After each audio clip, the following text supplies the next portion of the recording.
Assalamualaikum warahmatullahi wabarakatuh. Nama saya Muhammad Iqbal Al-Fayad. Saya akan mempresentasikan makalah saya tentang kaidah-kaidah fikih khusus dalam muamalah. Pertama-tama terima kasih terhadap dosen saya yang sudah mengizinkan saya untuk presentasi tentang makalah ini, yaitu Pak Hasin Dilan Mustafa MH. Terima kasih banyak, dan juga teman-teman yang sudah mengamati video ini. Fikih muamalah ialah segala peraturan yang diciptakan oleh Allah untuk mengatur perbuatan manusia yang dimana dalam urusan jual beli dan sewa dan sebagainya, yaitu dalam kehidupan sehari-hari seperti itu. Sumber hukum fikih muamalah itu sendiri terdapat dalam Al-Quran, yaitu pada surat An-Nisa, ayat 29, di mana yang artinya yaitu, hai orang-orang yang beriman, janganlah kamu saling memakan harta sesamamu dengan jalan yang batil, kecuali dengan jalan perniagaan yang berlaku dengan suka sama suka di jalan yang diantara kamu. Dan janganlah kamu membunuh dirimu, sesungguhnya Allah Maha Penyayang kepadamu. Jadi Anas di sini udah mengatur tentang muamalah di sini. Di situ udah dijelaskan, udah dipaparkan bahwasannya apabila bertransaksi tidak ada yang namanya kebatilan, di mana harus sama-sama setuju, sama-sama suka, dan sama-sama tidak ada kekurangan yang berada dalam hatinya antara pihak pertama dengan pihak kedua. Dalam makalah ini yaitu ada 9 kaidah-kaidah fikih khusus di bidang muamalah atau transaksi. Yang pertama yaitu kaidah yang mempunyai arti hukum asal semuanya berbentuk muamalah adalah boleh dilakukan kecuali ada dalil yang mengharamkannya. Jadi ketika melakukan sebuah permuamalaan atau transaksi antara sesama manusia atau antara pihak satu dengan pihak yang lain melakukan transaksi diperbolehkan, akan tetapi tidak melenceng dari nas yang udah mengaturnya. Jadi apabila ada nas yang udah tidak memperbolehkan transaksi tersebut, itu tidak diperbolehkan atau tidak sah untuk dilakukan, haram bisa dikatakan seperti itu. Yang kedua yaitu artinya hukum asal dalam transaksi adalah keridhoan kedua belah pihak yang berakat, hasilnya adalah berlaku sahnya yang dilakukan. Jadi sahnya sebuah transaksi yaitu ketika kedua belah pihak memiliki keridhoan. Jadi tidak ada tidak ada hati yang kurang mengenakan. Jadi sama-sama ridho untuk transaksi tersebut. Contohnya seperti pembeli yang merasa tertipu karena dirugikan oleh penjual karena barangnya terdapat cacat. Nah, di sini kan udah nyata bahwasanya memiliki kekurangan.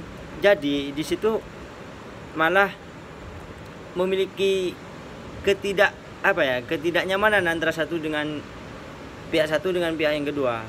Jadi diharamkan itu. Jadi untuk sahnya itu sendiri yaitu antara dua belah pihak itu sama-sama setuju seperti itu, sama-sama enak. Yang ketiga yaitu artinya akad yang batal tidak menjadi sah karena dibolehkan. Jadi di sini menurut presentasi di mana akad yang batal hukum Islam dianggap tidak ada atau tidak pernah terjadi, karena akad yang batal tetap tidak sah walaupun diterima oleh salah satu pihak. Jadi ketika akad udah batal itu tidak diterima seperti itu. Contohnya, bank syariah tidak boleh melakukan akad dalam lembaga keuangan lain karena menggunakan sistem bunga. Meskipun sistem bunga dibolehkan oleh pihak lain karena sistem bunga sudah dinyatakan haram. Jadi apabila pihak sebelumnya itu menyatakan halal dan sebelumnya dan sebenarnya itu adalah sebuah keharaman, itu tidak diperbolehkan, yaitu karena akad-akad dan transaksi tanpa menggunakan sistem bunga sebenarnya, seperti itu, karena bunga diharamkan di situ. Kita masuk ke kaidah yang keempat, di mana yang artinya dari kaidah keempat yaitu izin yang datang kemudian sama kedudukannya dengan perwakilan yang telah dilakukan terlebih dahulu. Berdasarkan kaidah ini, yaitu secara implementasinya itu seperti ini. Apabila seorang bertindak hukum pada harta milik orang lain dan kemudian si pemilik harta tersebut atau mengizinkannya, maka tindakan hukum itu dianggap sah dan orang tersebut dianggap sebagai perwakilan dari pemilik harta tersebut, dari barang tersebut. Jadi apabila si pemilik itu sendiri yaitu menganggapnya itu nggak apa-apa, maksudnya disahkan sama pemiliknya, itu nggak apa-apa, bisa dikatakan orang tersebut dijadikan sebuah perwakilan dari barang tersebut. Kita masuk ke kaidah yang kelima, di mana kaidah yang kelima yaitu memiliki arti pemberian upah dan tanggung jawab untuk mengganti kerugian tidak berjalan bersamaan.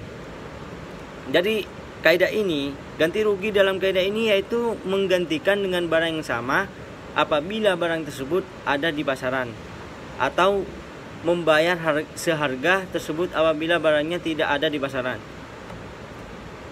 Contohnya, seorang yang menyewa mobil akan tetapi dalam pemakaian mobil tersebut mengalami kerusakan atau kecelakaan, maka si penyewa harus mengganti rugi dari kerusakannya.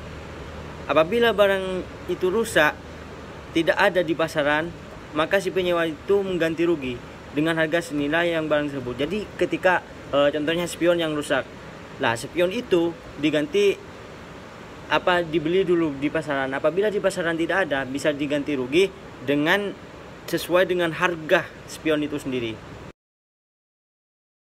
Kaidah 6 ya. Kaidah 6 itu yang artinya manfaat sesuatu benda merupakan faktor pengganti kerugian. Dari kaidah ini, arti asal dari kata dari arti itu sendiri yaitu suatu yang dikeluarkan baik manfaat maupun pekerjaan, atau binatang mengeluarkan susu. Sedangkan ganti ruginya yaitu dimaksud di kaidah ini apabila tidak ada sesuaian dari transaksi yang dilakukan sesuai dengan keinginan kedua belah pihak. Contohnya, ada seekor binatang yang dibeli oleh seseorang pembeli dikembalikan kepada penjualnya dengan alasan cacat. Si penjual tidak boleh meminta bayaran atas penggunaan binatang tadi, sebab penggunaan binatang tersebut sudah menjadi hak pembeli. Nah, jadi ketika ada sebuah kecacatan dalam sebuah pembelian pembelian barang itu tadi atau binatang itu tadi, kan tidak diketahui sebelumnya bahwasanya ada kecacatan, tapi setelah pembeli mengetahuinya yaitu si pembeli nggak apa-apa bilang kepada penjualnya itu tadi. Penjual itu harus merelakannya kayak gitu, bukan malah minta ganti rugi atas pemakaiannya kayak gitu. Soalnya barangnya kan tidak diketahui sebelumnya ada kejahatan, sedangkan di nas yang tadi udah diatur di surat An-Nisa, di mana kedua belah pihak harus sama-sama sama-sama enak kayak gitu, maksudnya sama-sama setuju. Nah, seperti itu. Kita masuk ke kaidah yang ke-7, di mana risiko itu menyertai manfaat. Maksudnya di sini yaitu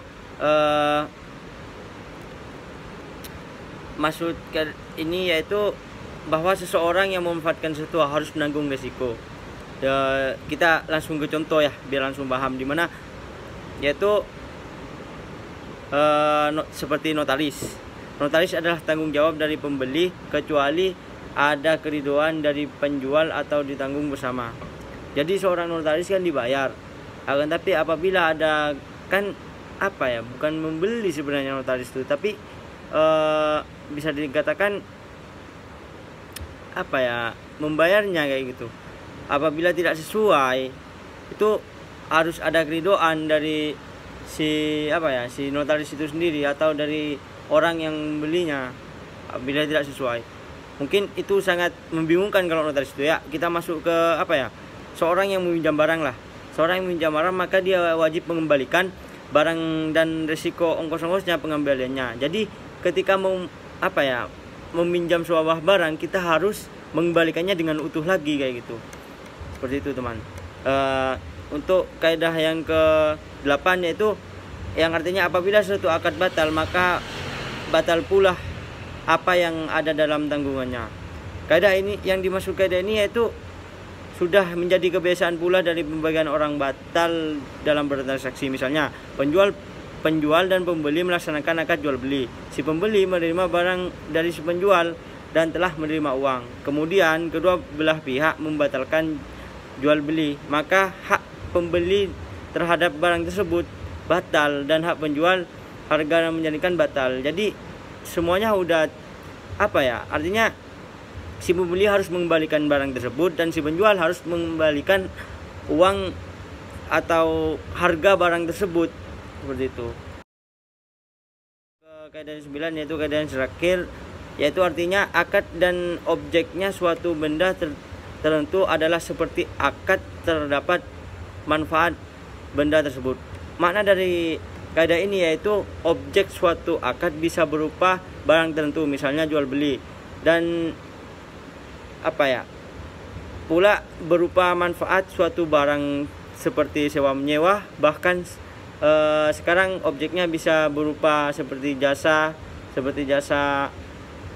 di toilet, maka berpengaruh terhadap hukum dari akad objeknya. Barang atau manfaat dari barang adalah sama, dalam artian berarti rukun dan syaratnya yang sama. Seperti itu. Jadi akad dan objek suatu benda tertentu adalah seperti akad terhadap manfaat benda tersebut. Seperti itu. Kesimpulannya, jadi dalam sebuah kaidah ini bisa dikatakan semua transaksi itu ada kaidah-kaidahnya, mulai dari sewa menyewa, mulai jual beli, dan tadi sudah minjam meminjam, itu ada semuanya. Karena muamalah itu sendiri sudah dijelaskan bahwasanya untuk kehidupan sehari-hari manusia seperti bertransaksi dan sebagainya atau berinteraksi dengan orang lain. Mungkin itu saja dari saya, kurang lebihnya saya mohon maaf. Wallahu muwaffiq ila aqwamit thoriq. Wassalamualaikum warahmatullahi wabarakatuh.